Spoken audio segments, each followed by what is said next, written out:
you'd always be busy. You wouldn't be quite too often, but you get used to it after 20 years, I suppose. You get good at it maybe then after 30.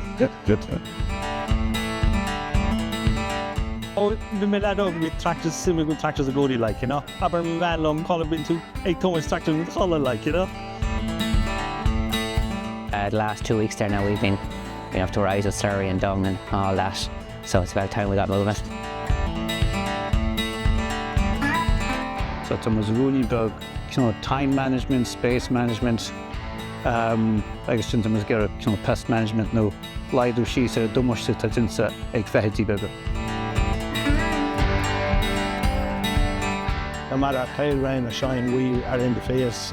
It's not so nice when you're getting the rough weather with clucky. You have to take the good with the bad. It's just the business we're in.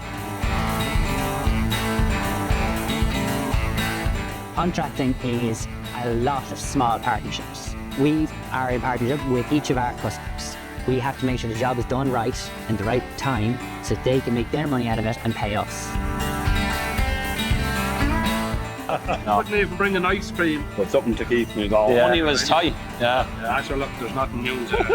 Whinging about money. No can of Coke or anything. Yeah.